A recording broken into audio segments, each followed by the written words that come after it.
In the book of Luke, chapter 10, starting in verse 25, a religious leader stood up and asked Jesus, "What must I do to inherit eternal life?"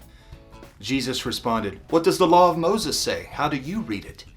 He said, "Well, it says to love the Lord your God with all your heart, with all your soul, with all your strength, and with all your mind, and to love your neighbor as yourself." Jesus said, "Do this and you will live."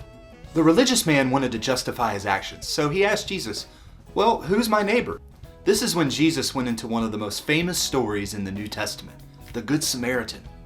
If you remember, there was a Jewish man traveling from Jerusalem to Jericho, but along the way, he was attacked by bandits and left for dead. They stole his clothes, his money, and he was pretty messed up.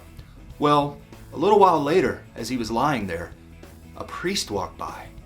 Well, when the priest saw him, he was like, "Nah, I'm not going to mess with that." And he went to the other side. He had things to get to. He had to go to church or whatever it is he had to do. The second was an assistant to the temple. He also kind of ignored him and didn't want to help. They were like, ugh. Well, the third person who walked by, and as you would guess, is the Samaritan. Now, the Samaritans didn't get along very well with the Jewish people of that time. They actually hated each other. But when the Samaritan saw this man lying there, he put him on his donkey and he took him into town and put him up in a hotel and gave a couple silver coins to take care of the man, to give him medical care and food and so forth. Then Jesus stopped and asked the religious man he was talking to and said, "So, who do you think was the neighbor in that story?" And of course the religious leader said, "Well, it was the one who showed mercy." And Jesus said, "Now you go and do the same." In the book of Romans chapter 12 verse 9 it says, "Don't just pretend to love others, really love them. Hate what is wrong, but cling tightly to what is good." Having compassion on others is good.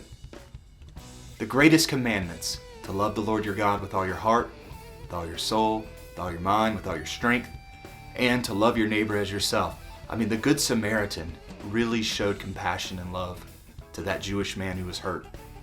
He really was his neighbor. Let's show love to others. Let's not just pretend to love others. Let's really love them. It's all about love.